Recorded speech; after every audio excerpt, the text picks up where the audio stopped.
Good morning students, मैं self Radhika Awasthi. आज मैं आपके लिए साइंस का 6 का चैप्टर लेके आई हूँ जिसका टॉपिक है काइंड्स ऑफ मटेरियल्स। काइंड्स होता है प्रकार और मटेरियल्स मीन्स होता है सामग्री। तो मैं आपको ये बताऊंगी कि ऑल अराउंड हमारे चारों ओर जितने भी ऑब्जेक्ट्स हैं वो किस मटेरियल से बने हुए हैं और उसके कितने काइंड्स हैं, कितने प्रकार के हैं, वो ये बताने वाली हूँ। जैसा कि आप जानते हो कि मैं आपको बुक्स को ही पढ़ाती हूँ, लेकिन मैं अपने नोट्स के थ्रू आपको पढ़ाती हूँ। ठीक है, तो ये मैंने साइंस का 6 क्लास का 4 चैप्टर है, उसके नोट्स बना के रखे हुए हैं। ये देखिए, ये रहा आपका kinds of food, kinds of material.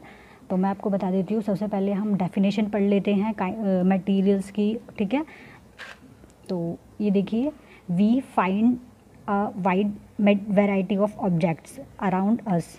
देखिए, हम क्या देखते हैं कि हम अपने चारों ओर, वाइड मीन्स होता है वाइड वैरायटी का मीन्स होता है कि अपने चारों ओर विस्तृत होता है। इसका मीनिंग विस्तृत मतलब भिन्न भिन्न प्रकार की वस्तुओं को हम अपने चारों ओर देखते हैं। विस्तृत, हम अपने चारों ओर विस्तृत भिन्न भिन्न प्रकार की वैरायटी के ऑब्जेक्ट्स को देखते हैं अपने चारों ओर अराउंड अस। ठीक है, हैव डिफरेंट शेप्स, जिनकी अलग अलग शेप्स होती हैं, साइज़ होता है एंड कलर, और अलग अलग कलर्स की होती हैं वो objects.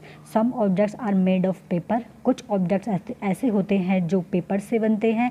While other are made of soil, जबकि कुछ ऐसे होते हैं जो सॉइल से बनते हैं। सॉइल मीन्स भूमि से बने हुए। सॉइल मीन्स होता है धरती, भूमि, जैसे ट्री, प्लांट्स, ये जो भूमि से निकलने वाली जितने भी चीज़ें होती है, ऑब्जेक्ट्स होते हैं, वो हो गए।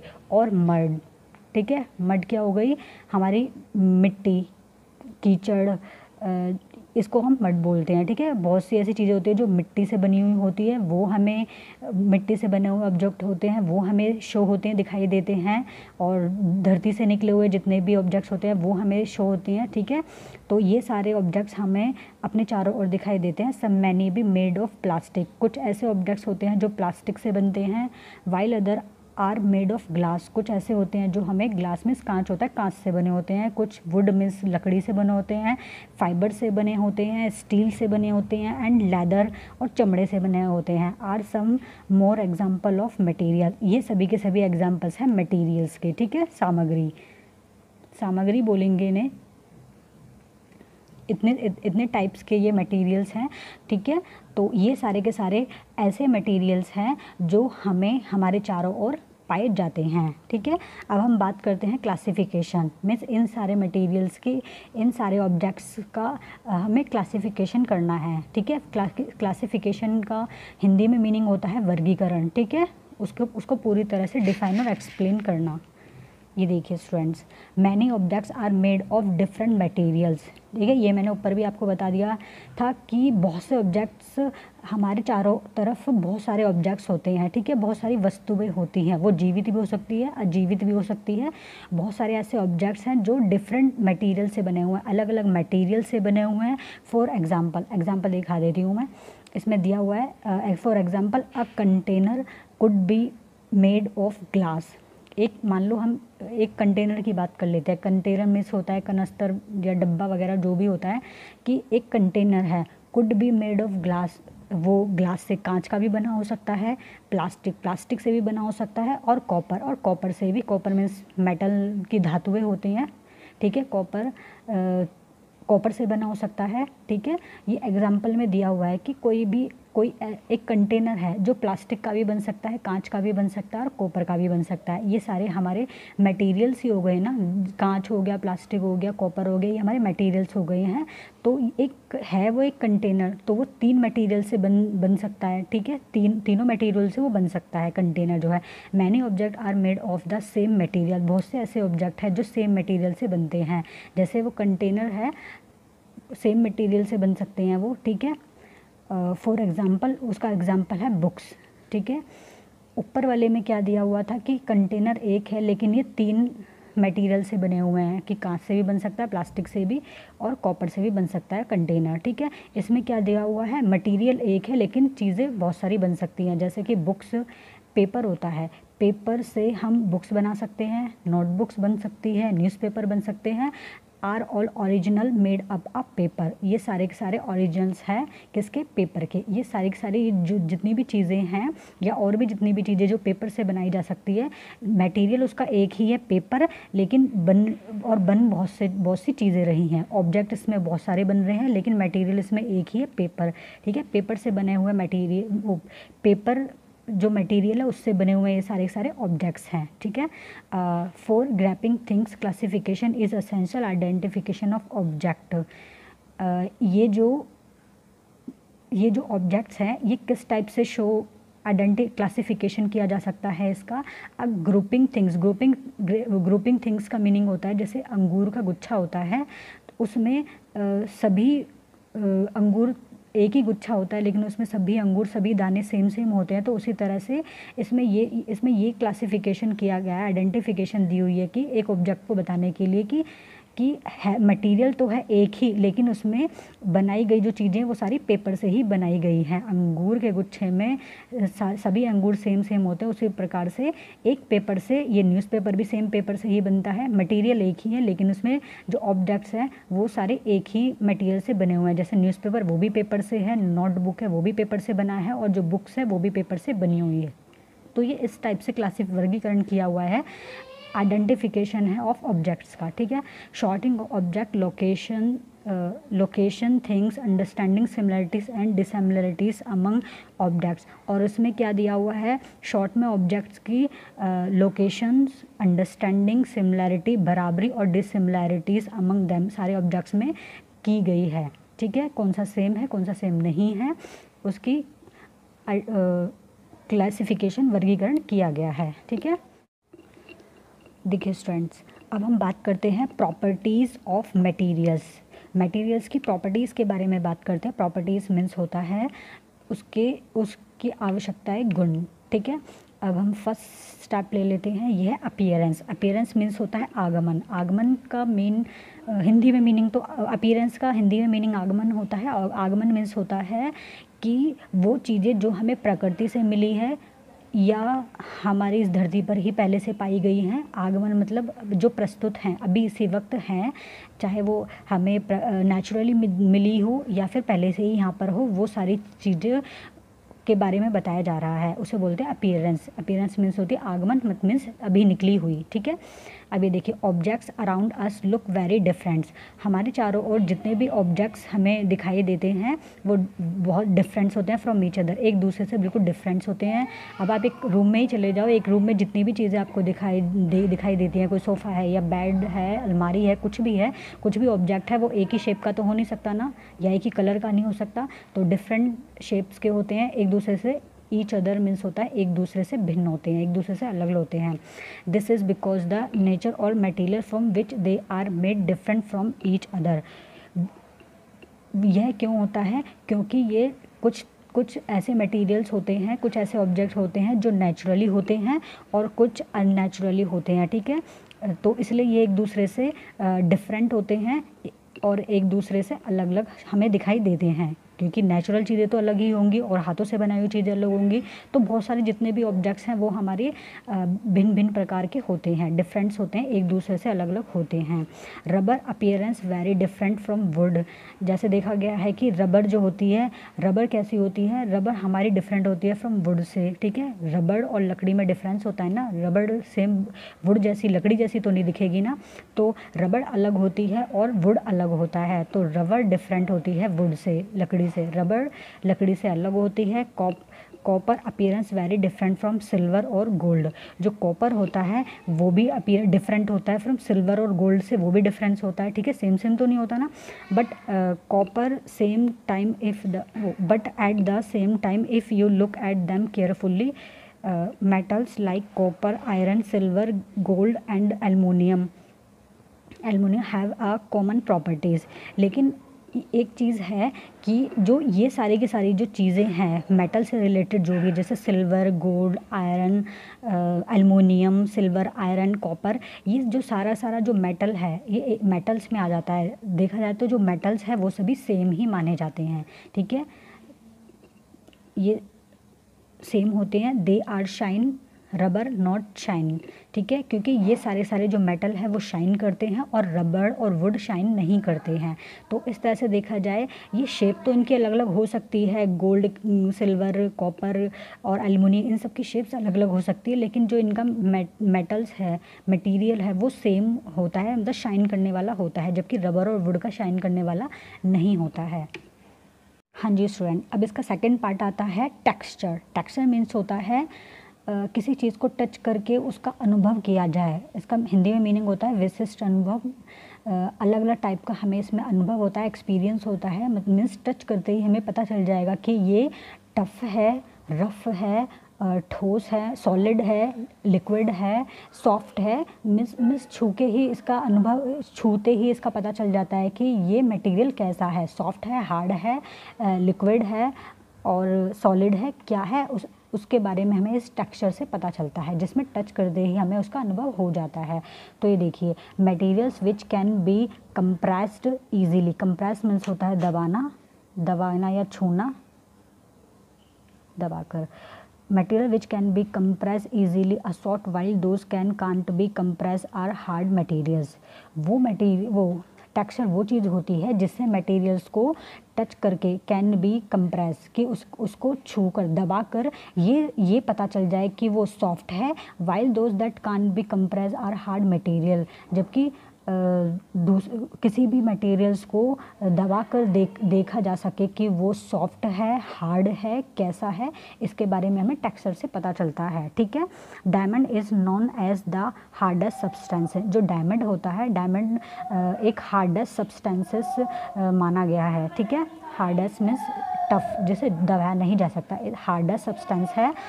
टेलीकम powder is a example of a soft substances. जबकि टेलीकम मीन्स होता है कोमल, सॉफ्ट। आपने देखा है ना, जो आप अपने बॉडी पर नहाने के बाद सुगंधित, टेलीकम पाउडर मीन्स होता है सुगंधित पाउडर, ठीक है। अब नहाने के बाद अपने बॉडी पर जो आप लगाते हो उसे टेलीकम पाउडर बोलते हैं।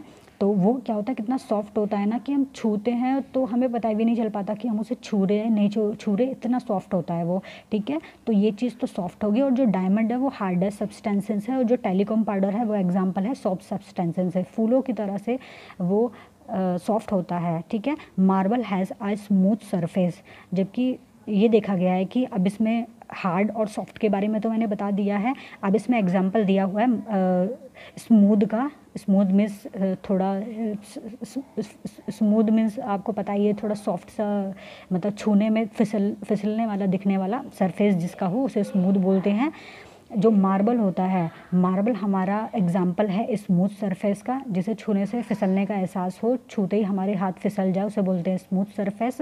While coal has a rough surface. जबकि कोयले का जो सरफेस होता है, कोयले को छूते ही पता चल जाता है ये कितना रफ है, ठीक है, खुदरा है ये, ठीक है। तो इसमें ये बता दिया कि डायमंड तो है, डायमंड एग्जाम्पल है हार्डेस्ट सब्सटेंसेस, ठीक है, और ये टेलीकॉम पाउडर है सॉफ्ट सब्सटेंसेस, और मार्बल है स्मूथ सरफेस, ठीक है। मार्बल हमारा स्मूथ सरफेस को शो करता है, जबकि कोयला हमारे रफ सरफेस को शो करता है। तो टेक्सचर का मेन मीनिंग ही ये है, जिससे टच करके ये अनुभव किया जा सके कि वो चीज़ कितनी सॉफ्ट है, कितनी स्मूथ है, रफ है और हार्डेस्ट है। इस चीज़ का पता हमें टेक्सचर से लगता है, ठीक है। अब हम तीसरे एग्जाम्पल पे आ जाते हैं, सॉल्युबिलिटी इन वाटर, ठीक है। अब देखिए,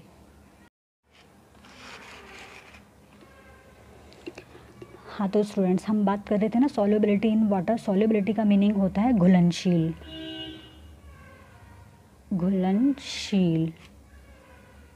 ठीक है।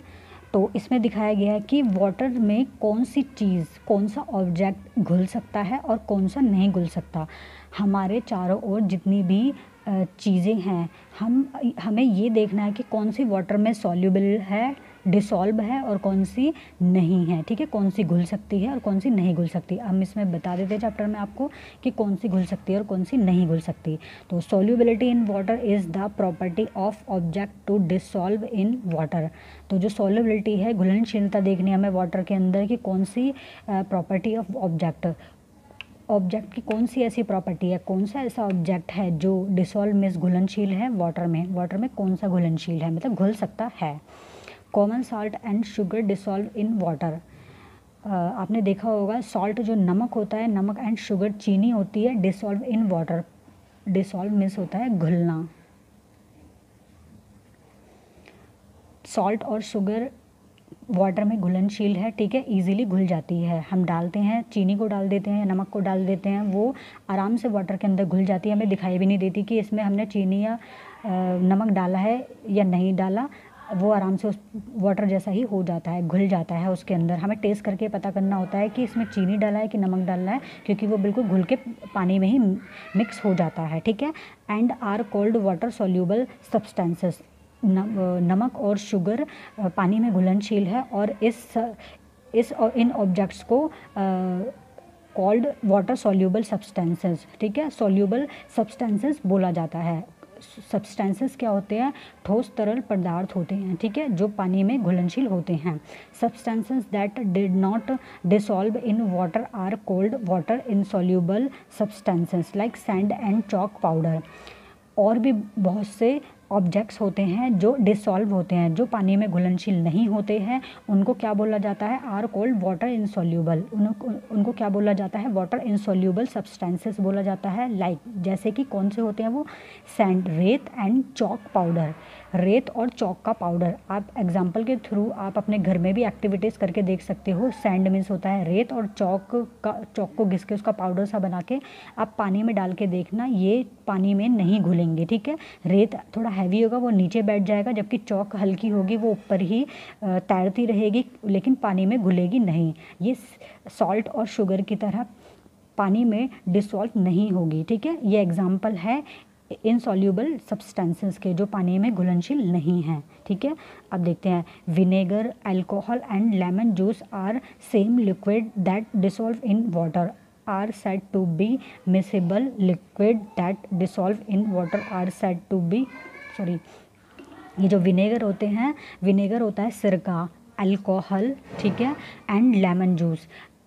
सिरका, अल्कोहल और लेमन जूस क्या होते हैं? लिक्विड ही होते हैं, और ये भी पानी में डिसॉल्व होते हैं, मीन्स इजीली घुल जाते हैं, और इनको क्या कहा जाता है? मिसिबल लिक्विड्स, ठीक है। मिसिबल मीन्स होता है आपस में मिक्स हो जाते हैं, ठीक है। ये अगर हम सिरके को पानी में डालते हैं तो दोनों आपस में मिक्स हो जाएंगे ना, तो इन्हें मिसिबल लिक्विड्स बोलेंगे, ठीक है, लिक्विड्स बोलेंगे। Like kerosene that dissolve in water, अच्छा, that dissolve in water are said to be miscible liquids. जो मिक्सअप हो जाएंगे उन्हें मिसिबल लिक्विड्स बोलेंगे, ठीक है। और वो लिक्विड्स जो इनडिसॉल्व हैं वो बता देती हूँ मैं। Liquids like kerosene, coconut oil and petrol do not dissolve in water and are said to be immiscible liquids. वो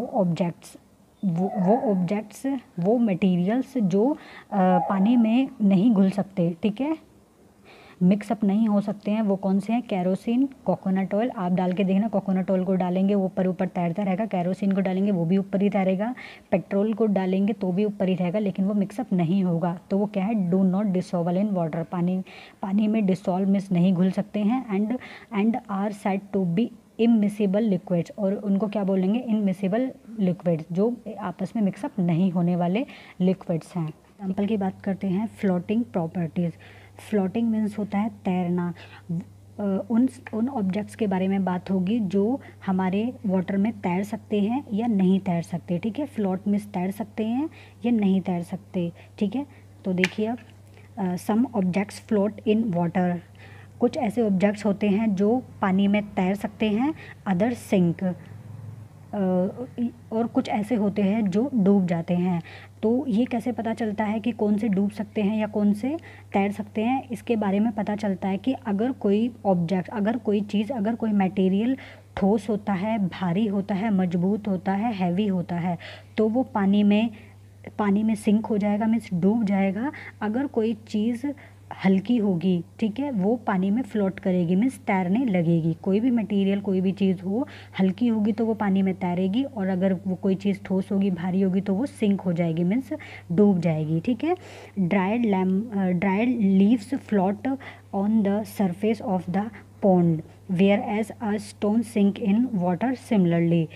जैसे कि देखा जाता है कि सूखी जो पत्तियाँ होती हैं, किसी भी पेड़ पौधे की जो पत्तियाँ होती हैं वो क्या होती है, तैरने लगती है सरफेस, मतलब पॉन्ड क्या होता है, तालाब के ऊपर अगर तालाब में गिर जाती है, पॉन्ड में से होता है तालाब, नदी, नाला जो भी होता है, पानी जिसमें पानी सरफेस होता है, तो वो क्या होती है, सूखी जो पत्तियाँ होती हैं वो क्या होती है, हल्की हो जाती है सूखने के बाद, उसमें से नमी चली जाती है, सूखी होती है, तो क्या करती है वो किसी भी नदी नाले या तालाब में अगर गिरती है तो वो सरफेस पर ऊपर ही दिखाई देने लगते हैं, मीन्स तैरने लगती है। जबकि कोई पत्थर अगर गिर जाता है पानी के अंदर, इसी पौंड नदी में गिर जाता है तो वो सिंक हो जाता है, मीन्स डूब जाता है, ठीक है ना। पत्थर ऊपर तो दिखता नहीं है, सूखी पत्तियाँ जो होती है वो तैरने लगती है। वुड फ्लोट ऑन वाटर, जबकि जो लकड़ी होती है वो पानी में तैरती है। Whereas a piece of iron sink in it, जबकि आयरन का जो एक छोटा सा टुकड़ा भी अगर हम पानी में डालते हैं तो वो डूब जाता है, लकड़ी नहीं डूबती है। Objects made of some materials में सिंक और float in water, for example. वो ऑब्जेक्ट्स बताए जा रहे हैं इसमें जो पानी में डूब सकते हैं और कौन से तैर सकते हैं, उनके बारे में बताया जाता है। फॉर एग्जांपल के लिए है an iron ball sink whereas a ship float. एक आयरन की बॉल लेंगे हम, चाहे कितनी भी बड़ी हो या छोटी हो, लेकिन आयरन बॉल जो होती है वो हैवी होती है, तो अगर हम उसे पानी में डालेंगे तो वो सिंक हो जाएगी। जबकि शिप जो जहाज़ होता है, बड़ा भले ही हो, लेकिन अगर वो हल्का होगा तो वो पानी में तैरने लगेगा, ठीक है। तो ये एग्जाम्पल हो गया। अगर आयरन की बॉल होगी, अगर वो भारी होगी तो वो सिंक हो जाएगी, ठीक है, डूब जाएगी। जबकि जो शिप होता है वो पानी में तैरने लगता है, ठीक है। फ्लोटिंग और sinking of an object in water depends upon the weight और वाटर, ठीक है। इसमें क्या बताया हुआ है, तैरना और डूबना किसके, ऑब्जेक्ट का किस पर डिपेंड करता है, पानी में तैरना और डूबना ऑब्जेक्ट का किस पर डिपेंड करता है, उसके वेट पर, और वाटर दैट कैन, ठीक है, वेट पर डिपेंड करता है कि वो हैवी है कि हल्का है कि भारी है, तो उस पर डिपेंड करता है कि वो सिंक होगा कि फ्लोट होगा। That object displace on being summed of submerge in water, ठीक है। ये वो ऑब्जेक्ट हैं जो अपनी जगह पर रह सकते हैं या डूब सकते हैं, तो ये सबमर्ज इन वाटर है, ठीक है। तो इसमें हम फ्लोटिंग प्रॉपर्टीज़ के बारे में मैंने आपको बता दिया है। वो ऑब्जेक्ट जो पानी में डूब सकते हैं वो कौन से होते हैं मैंने बता दिया है, वो भारी होते हैं जो पानी में डूब जाते हैं, और वो ऑब्जेक्ट जो हल्के होते हैं और पानी में तैरने लगते हैं, ठीक है। अब हम बात करते हैं 5, ये देखिए 5 एग्जाम्पल की, जो है ट्रांसपेरेंसी का मीनिंग होता है पारदर्शी, ठीक है। हमारे आर पार दिखने वाला है वो कौन से ऑब्जेक्ट हैं, ठीक है। अब उनके बारे में पढ़ते हैं। Transparency is the property of a materials, ठीक है। ट्रांसपेरेंसी जो होती है वो एक प्रॉपर्टी है, मटेरियल्स की प्रॉपर्टी है, which tells whether we can see through all the object और नॉट देयर प्रॉपर्टी, ठीक है। इसमें क्या इसमें क्या, ये कैसा मटेरियल होता है जो हमें ये शो करवाता है, जिसके थ्रू मीन्स कोई किसी रोशनी को या किसी चीज़ को अगर हम उसमें से देखते हैं वो आर पार दिखाई देती है या नहीं देखती, ऐसा मटेरियल होता है जिसके ऊपर हम कोई भी जो थ्रो करते हैं, मान लो कोई किसी चीज़ के ऊपर हम टॉर्च की लाइट मारते हैं, वो आर पार हो पाती है या वापस आ जाती है। तो ये सारी चीज़ें हमें किससे पता चलेगा, ये ट्रांसपेरेंसी मटेरियल से पता चलेगा। तो there are property of transparency की 3 प्रॉपर्टीज़ है, ओपेक्यू, ट्रांसलेट, ट्रांसपेरेंट्स, ठीक है। ओपिक्यू जो होता है वो अपारदर्शी होता है, जिसमें से कुछ भी आर पार नहीं हो पाता। ट्रांसल्यूसेंट होता है, वो पारभासी होता है। पारभासी मीन्स कि आर पार तो चला जाता है, वो आर पार पूरी तरह से पार नहीं हो पाता है, ठीक है। इसके अंदर से रोशनी अगर हम छोड़ते हैं तो वो उसमें लगकर वापस आ जाती है, ये पारभासी होती है। ट्रांसपेरेंट वो होता है जिसमें से आर पार दिखाई देने लगता है, ठीक है। तो हम इसके बारे में थोड़ा बड़ा